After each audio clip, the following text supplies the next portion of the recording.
Hey, have you ever been out on a night hike, squinting at a distant ridge, wondering if a little more magnification would finally let you spot that elusive owl or the glow of a distant firefly? I get it, those moments are the ones that make you pause and wonder if spending a couple $100 on a premium pair of binoculars is really worth it. If you're on the fence and want to avoid the classic buyer's remorse of ending up with a tool that looks great on paper but falls flat in the field, stick around. Link is in the description if you want to check the product details on Amazon. First off, let's talk about the kind of situations where the Leica 8x42 Noctivid really shines. This is a binocular designed for low light, long-range observation. Think wildlife spotting at dusk, stargazing from a dark sky site, or even a late afternoon birding session when the light is just starting to fade. The Noctivid coating is specifically engineered to boost light transmission, so you get a brighter image without having to crank up the magnification beyond what the human eye can comfortably handle. In practice, that means you can actually see a nightjar perched on a branch when the moon is only a thin sliver, something many 842 models struggle with.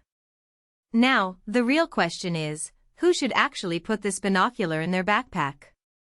If you are someone who spends the majority of your outdoor time in low-light environments, whether it's a seasoned birder, an amateur astronomer, or a nighttime photographer, this Leica is a solid contender. Its 8 magnification balances detail and shake resistance pretty well. You won't have to brace your elbows as much as you would with a 10 scope, and you're still getting enough reach to pull apart the subtle movements of a perched bird or the texture of a distant mountain ridge. The bundled 1.8x extender is a nice bonus too. It lets you augment the magnification in a pinch, turning the binoculars into a quasi-spotting scope without having to buy a separate piece of gear. On the flip side, if your primary use case is daytime hiking, where daylight is abundant and you're mostly scanning broad vistas, you might not feel the added benefit of the Noctivid coating as much.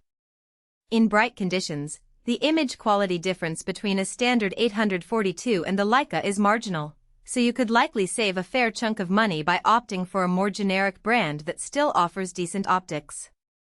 Also, if you're on a tight budget, the Leica's price tag reflects its heritage and the precision optics inside, but there are other brands offering similar magnification for a fraction of the cost.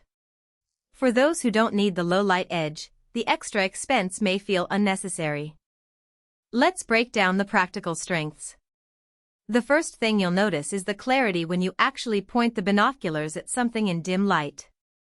The Noctivid coating reduces glare and boosts contrast, which translates into a sharper view of the night sky's Milky Way band or a faintly glowing firefly swarm. In a real-world test I did at a local nature reserve, the binoculars let me make out the subtle pattern on a moth's wing from 400 feet away, a level of detail that typical entry-level 842 pairs missed entirely. Another strong point is the integrated lock on the 1.8x extender. It clicks into place quickly, meaning you can add that extra boost without fiddling around with tiny screws while you're already in the field. That ergonomics-friendly design saves you a few awkward moments when you're trying to transition from a birdwatching mode to a low-light scope mode. As for weaknesses, the first practical consideration is weight. At roughly 2.1 kilograms for the pair, these binoculars are heavier than many mainstream 842 models, which often sit around 1.4 to 1.6 kilograms. If you're doing a marathon hike or need to keep your pack as light as possible, that extra heft could start to nag after a couple of hours. The weight is mostly due to the high-grade glass and the robust housing Leica uses, but it's something you'll feel during prolonged treks. Secondly, while the 1.8x extender is handy, it does compromise the field of view noticeably when you lock it on. The binoculars go from a fairly wide panorama to a narrower slice, which makes scanning large areas a bit slower. If you frequently need a wide view for quick scanning, say, during a fast-moving bird chase, dropping the extender might be preferable, but then you lose that extra zoom boost. Another subtle drawback concerns the eye relief. The Leica provides a respectable 16mm eye relief, which is enough for most users, but if you wear glasses, you might find the binoculars feel a bit tight after a while. It's not a deal-breaker, but it's a nuance that seasoned glasswearers often flag. Lastly, the price point, as mentioned earlier, is a barrier for casual users. The kit includes the 1.8x extender, which is a nice addition, but you'll see a similar level of performance from a few other premium brands without the extender at a lower cost. If